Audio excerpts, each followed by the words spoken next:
Thank you for tuning in to Prophecy Snapshot. And since you're not able to come to church, we're coming into your homes right now.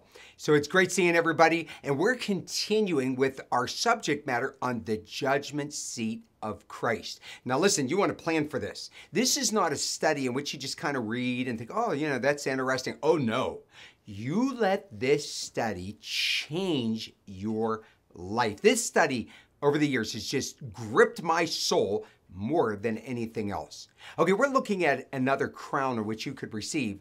So I want to take a look at the crown of life. Imagine wearing crowns when you get to heaven, the crown of life.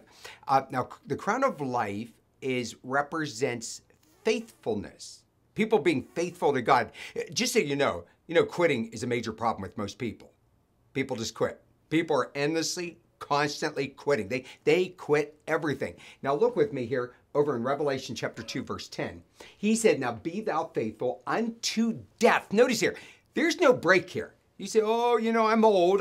There's nothing I can do anymore. That's not true. I want you to knock that off. Unto death, and I will give you the crown of life. So if you don't lose the fire, and you keep the fire burning, and you're faithful to him, you're going to receive a special crown.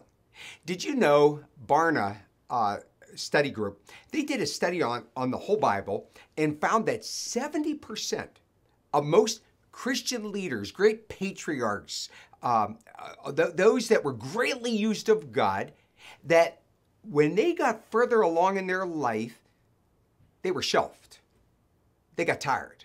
Naturally, physically, we get tired as we get older. Now, your body can get tired, but don't let your spirit go to sleep. Okay, then they found that today, well-known Christian leaders, preachers, missionaries, Sunday school teachers, deacons, and again, as they get older, 70% go off to the wayside. They're still following God, but okay, that's not the way it's supposed to be. You be faithful unto death. And if you can't get up and go anywhere anymore, you got a telephone in which you can minister with. Now look with me down here in James 1:12, and he says this, blessed is the one who perseveres. They don't give in under trial. So many of you are going through a horrible trial right now. Keep your eyes upon the Lord, because when you have stood the test, did you ever think about what we're going through right now might be just a test of the Lord?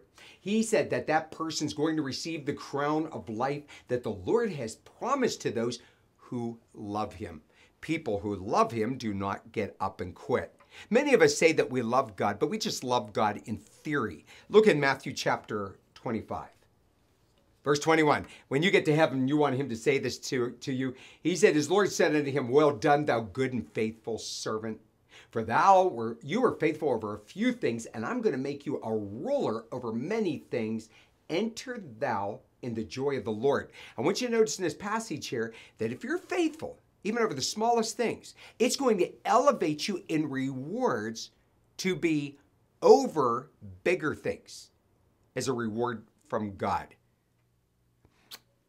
We are not judged by what, we're judged by what we finish, not what we start.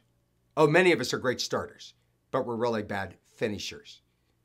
Don't forget the saying, I will never be like Jesus Christ unless I give my life away.